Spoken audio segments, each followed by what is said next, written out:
Hi and welcome back to my channel. आज के video में हम सॉल्व करेंगे exercise 3.3 of class 10th NCERT pair of linear equations in two variables. यहाँ पे सबसे पहला क्वेश्चन है solve the following equations by substitution method. तो सब्स्टिट्यूशन मेथड लगा के आपको इन इक्वेशंस के सॉल्यूशंस निकालने हैं, मतलब कि आपको वैल्यूज फाइंड आउट करनी है x की और y की। तो स्टार्ट करते हैं।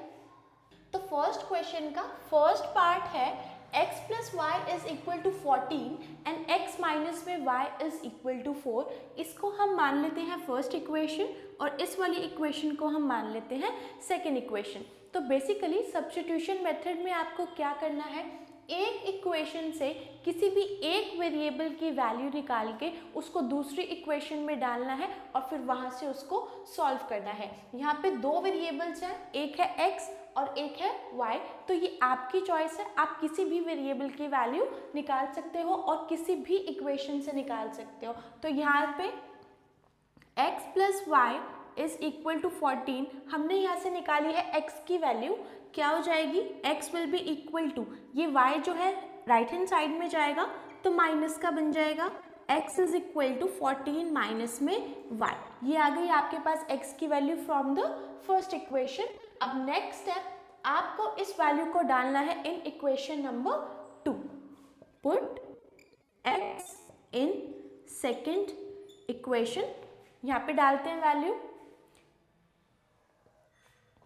x minus y is equal to 4। x की वैल्यू है 14 माइनस में y और यहाँ पे ये माइनस का y ऑलरेडी है, इज इक्वल टू 4। डाल दी वैल्यू 14 माइनस y और माइनस का y, माइनस और माइनस जो होते हैं वो प्लस होते हैं, तो ये बन जाएगा आपके पास 2y इज इक्वल टू 4। अब कॉन्स्टेंट्स को हम रखेंगे एक साइड और वेरिएबल को एक साइड। यहाँ पे वेरिएबल y है तो इसको वहाँ पे लेके जाएंगे, इस 4 को यहाँ पे ले आओ। 14 माइनस में 4 is equal to 2y, 14 minus 4 10 is equal to 2y। So 10 upon में 2 इज इक्वल टू y और ये कैंसिल होके क्या आ गया 5। तो y की वैल्यू आपके पास यहाँ से आ गई 5। ठीक है, एक वेरिएबल की वैल्यू आ गई y की। अब इस वैल्यू को डालना है x में ताकि यहाँ से x की भी वैल्यू आ जाए।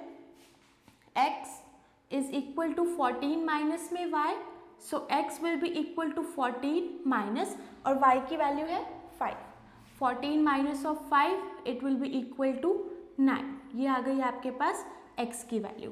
तो यहाँ पे x is equal to 9 and y is equal to 5। ये था आपके पास इसका first part. So coming to the next part, second part, s minus में t is equal to 3। This is the equation first and second equation is s upon 3 plus t upon 2 is equal to 6। ये है आपके पास second equation.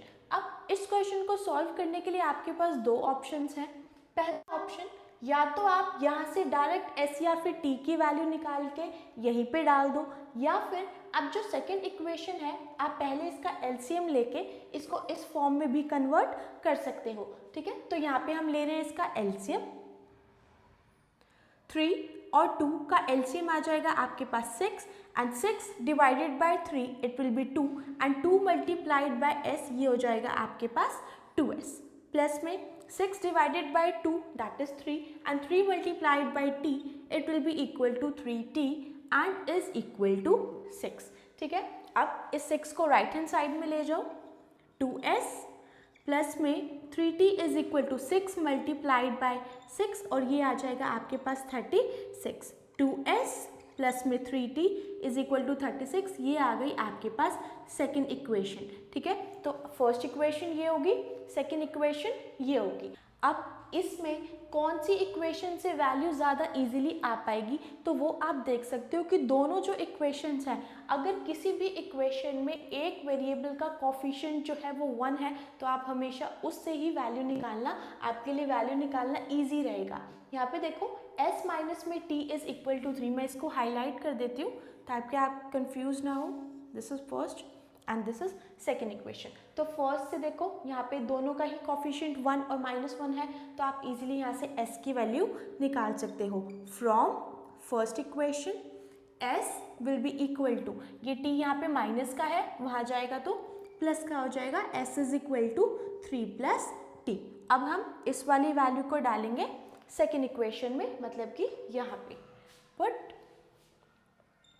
s इन second equation. ये रही 2 into में s means 2 into में 3 plus में t and plus में 3t यहाँ पे ऑलरेडी था इज इक्वल टू 36। अब इसको सिर्फ सिंप्लीफाई करना है, 2 इंटू में 3 6 प्लस 2 इंटू में t it will be equal to 2t and plus में ये 3t as it is equal to 36। ठीक है, अभी हमने सिर्फ फर्स्ट से वैल्यू निकाल के इस इक्वेशन में डाली है। नाउ नेक्स्ट है 6 प्लस 2t प्लस में 3t it will be equal to 5t and that is equal to 36। अब लास्ट स्टेप, कॉन्स्टेंट्स को एक तरफ, तो इस 6 को वहाँ पे ले जाओ, यहाँ पे रह जाएगा 5t is equal to 36 minus of 6 that is 5t is equal to 30 and t will be equal to 30 upon में 5 and it will be equal to 6।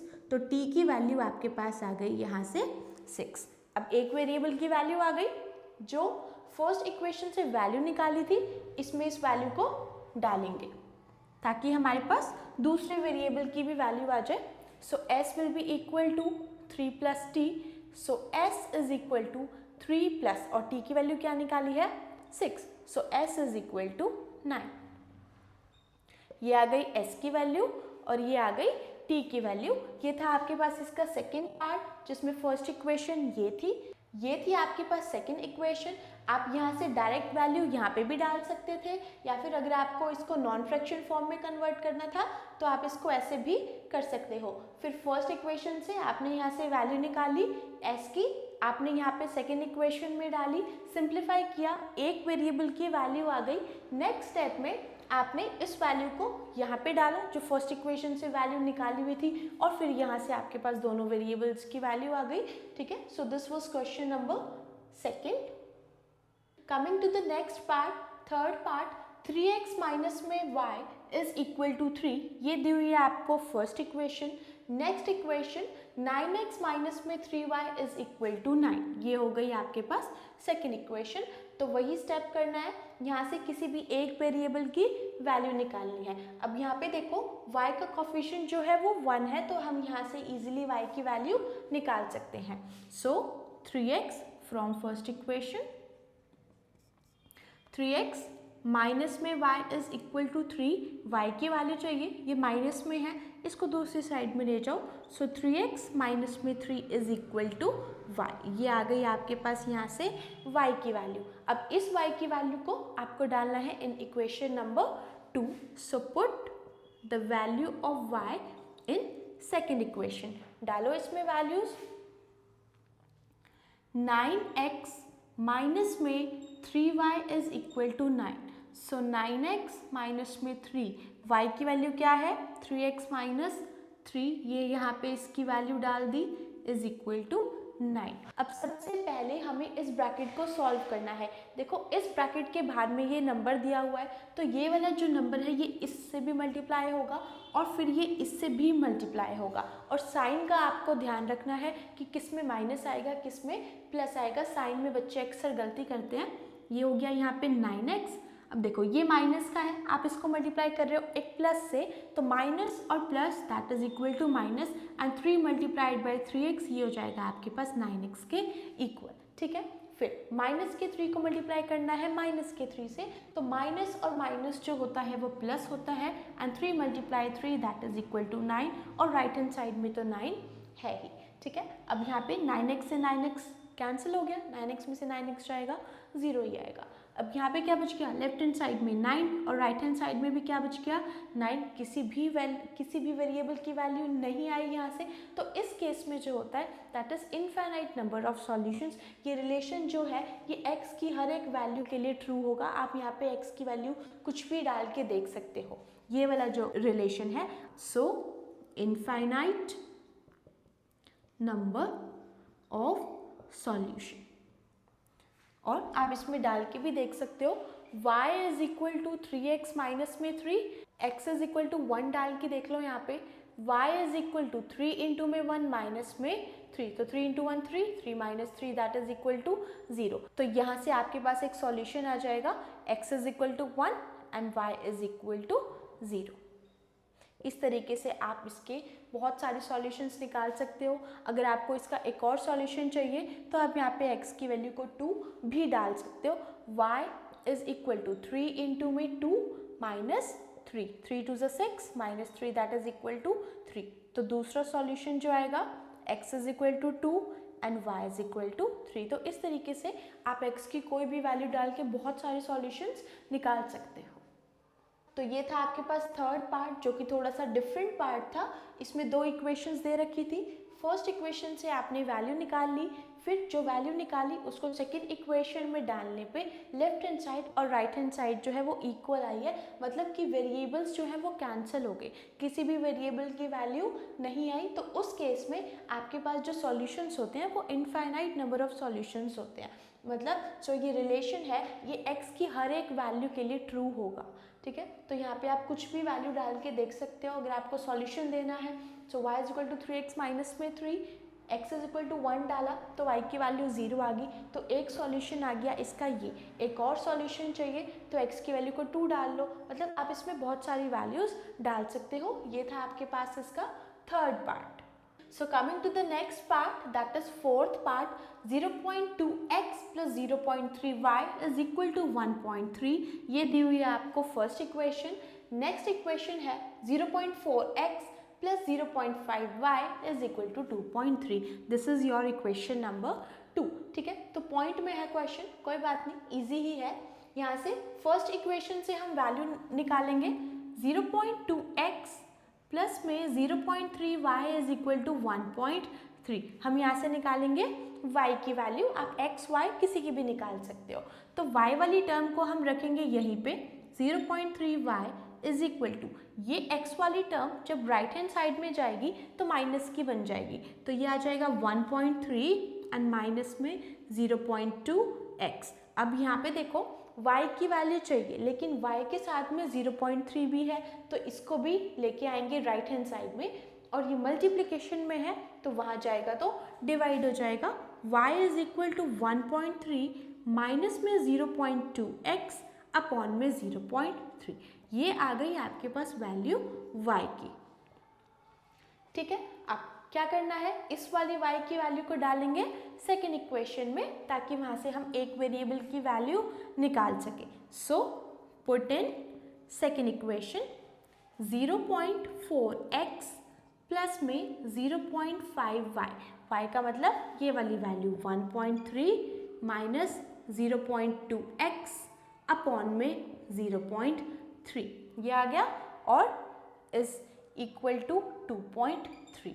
ठीक है, अभी हमने सिर्फ ये वैल्यू डाली है यहाँ पे। अब वैल्यू डालने के बाद क्या करना है, देखो यहाँ पे ये वाली जो टर्म है, इस टर्म के बाहर एक नंबर है 0.5, तो आपको क्या करना है कि इस 0.5 को मल्टीप्लाई करना है इस ब्रैकेट से। न्यूमरेटर से मल्टीप्लाई हो जाएगा और डिनोमिनेटर में यहाँ पे कुछ नहीं है, तो डिनोमिनेटर में 0.3 ही रहेगा। अब बात ये आती है कि आपको पॉइंट में मल्टीप्लिकेशन कैसे करनी है, जहाँ पे बच्चे सबसे ज़्यादा गलती करते हैं। ठीक है, तो इसको मैं मल्टीप्लाई करके दिखा रही हूँ। ये है 0.5 मल्टीप्लाइड बाय 1.3। अब सबसे पहले आप भूल जाओ कि इन नंबर्स में कोई पॉइंट भी है। 0.5 है तो मैंने इसको बिना पॉइंट के लिख दिया 0.5 एंड मल्टीप्लाइड बाय, इसको भी मैंने पॉइंट हटा के लिख दिया 13। अब 13 को 5 से मल्टीप्लाई करोगे तो आपके पास आता है 65। ठीक है, यही आता है। अब इसमें पॉइंट लगाना कैसे है, ऊपर वाले नंबर्स में देखो, इस वाले नंबर में पॉइंट के बाद एक डिजिट थी, ठीक है, और इस वाले नंबर में पॉइंट के बाद एक डिजिट थी, तो टोटल कितनी हो गई, 2 होगी। तो आपको अपने आंसर में उतनी ही डिजिट्स लास्ट से काउंट करके पॉइंट लगाना है। 1 and 1 2, तो 1 2 और यहाँ पे लग गया आपके पास पॉइंट। इस चीज़ का ध्यान रखो कि राइट हैंड साइड से नहीं, लेफ्ट हैंड साइड से काउंट करके लगाना है। तो 1 2 यहाँ पे लग गया पॉइंट, और पॉइंट से पहले तो आप 0 लगा ही सकते हो। इन दोनों की मल्टीप्लिकेशन 0.65 आएगी। इस तरीके से आप पॉइंट में मल्टीप्लिकेशन करोगे। अब इसको मल्टीप्लाई करते हैं। ये वाली टर्म तो एज इट इज रह जाएगी 0.4x प्लस में देखो 0.5 बाहर है और यहाँ पे आपके पास दो नंबर हैं तो 0.5 जो है 1.3 से भी मल्टीप्लाई होगा और 0.5 0.2x से भी मल्टीप्लाई होगा, दोनों से मल्टीप्लाई करना है। 0.5 multiplied by 1.3 it will be equal to 0.65। अभी मल्टीप्लाई करके मैंने दिखाया है और ये प्लस का ये माइनस का, तो प्लस माइनस जो है वो माइनस हो जाएगा एंड 0.5 मल्टीप्लाइड बाय 0.2x ये आपके पास बन जाएगा 0.1x या फिर आप कह सकते हो 0.10x भी लिख सकते हो इसको। ये हो गया, ठीक है। इसको इससे मल्टीप्लाई कर दिया और डिनोमिनेटर में जो था वो एज इट इज ही रहेगा क्योंकि यहाँ पे डिनोमिनेटर में कुछ भी नहीं है, अगर कुछ होता तो उसको उससे मल्टीप्लाई कर देते हम। इज इक्वल टू 2.3 ये हो गया। नेक्स्ट स्टेप पे आते हैं। ये वाली जो टर्म है ये नॉन फ्रैक्शन टर्म है और ये वाली टर्म में फ्रैक्शन है, तो जब भी आपके पास एक फ्रैक्शन और एक नॉन फ्रैक्शन टर्म हो आप उसको हमेशा सॉल्व करोगे with the help of LCM, ठीक है। इनका LCM लोगे, यहाँ पे कुछ भी नहीं है तो इट मीन्स यहाँ पे 1 हो गया। 1 और 0.3 का जो LCM आएगा वो क्या आएगा, 0.3 ही आएगा। अब 0.3 को 1 से डिवाइड करते हैं तो 0.3 आ गया and 0.3 multiplied by 0.4x it will be equal to 0.12x। Plus में इसको इससे डिवाइड करोगे तो 1 ही आएगा और ऊपर वाली टर्म यहाँ पे एज इट इज रह जाएगी 0.65 माइनस में 0.10 x is equal to 2.3, right. हमने LCM लिया है और फिर इन टर्म्स को लिख दिया। अब यहाँ पे देखो ये वाली टर्म x की है, ये वाली टर्म भी x की है, तो हम इनको सॉल्व करेंगे। 0.12x माइनस में 0.10x it will be equal to 0.02x, ये बच गया। प्लस में 0.65 यहाँ पे एज इट इज लिख दिया अपॉन में 0.3 इज इक्वल टू 2.3, ये आ गया। अब यहाँ से हमें x की वैल्यू चाहिए तो सबसे पहले मुझे इस 0.3 को यहाँ से हटाना पड़ेगा, ठीक है। तो ये वहाँ पे जाएगा तो मल्टीप्लाई हो जाएगा क्योंकि ये यहाँ पे डिवाइड में है। 0.02x प्लस में 0.65 is equal to 2.3 multiplied by 0.3। 0.02x plus में 0.65 is equal to 2.3 multiplied by 0.3, 23 into में 3 दैट इज 69, तो ये आपके पास बन जाएगा 0.69, राइट। अब कांस्टेंट टर्म्स एक तरफ और जो जिसमें वेरिएबल है वो एक तरफ रखेंगे। 0.02x इज इक्वल टू, इसको वहाँ पे लेके जाएंगे 0.69 माइनस में 0.65, ये आ गया। नेक्स्ट स्टेप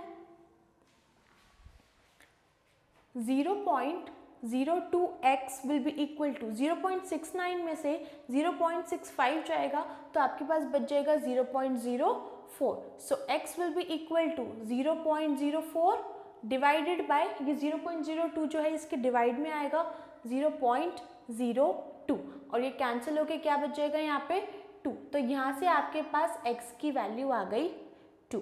एक अभी सिर्फ और सिर्फ एक वेरिएबल की वैल्यू आई है x की। अब हम इस x की वैल्यू को डालेंगे इस वाली वैल्यू में ताकि यहाँ से y की वैल्यू आ जाए। So y is equal to 1.3 minus 0.2 into में 2, x की जगह पे 2 डाल दिया upon 0.3। So y is equal to 1.3 minus 0.2 into में 2 it will be equal to 0.4 and upon में 0.3। So y will be equal to 1.3 में से 0.4 जाएगा it will be equal to 0.9 upon में 0.3 एंड 0.9 अपॉन में 0.3। आप चाहो तो इसका पॉइंट हटा के भी सॉल्व कर सकते हो अगर आपको कैलकुलेशन में मिस्टेक रहती है, अदरवाइज ये कैंसिल होके आ गया यहाँ पे 3 तो y की वैल्यू आ गई आपके पास 3, x की वैल्यू 2 और y की वैल्यू 3। तो ये था आपके पास इसका फोर्थ पार्ट। ये पॉइंट में दिया हुआ था आपको फर्स्ट इक्वेशन से y की वैल्यू निकाली, यहाँ पे वैल्यूज डाल के सबसे पहले इसको कैसे सिंप्लीफाई किया है, इस जो ब्रैकेट के बाहर में नंबर दिया हुआ था उसको ब्रैकेट के अंदर मल्टीप्लाई किया, मल्टीप्लाई करने के बाद ये आ गया। उसके बाद एक नॉन फ्रैक्शन एक फ्रैक्शन टर्म थी तो इसको एलसीएम से सॉल्व करेंगे। एलसीएम लिया इसका, इस 0.3 को राइट हैंड साइड में लेके गए, फिर वहाँ से x की टर्म को एक तरफ रखा, कांस्टेंट टर्म को दूसरी तरफ रख दिया, फिर यहाँ से x की वैल्यू आ गई ये, और फिर इस वैल्यू को आपने डाला है y में, फिर वहाँ से y की वैल्यू आ गई 3।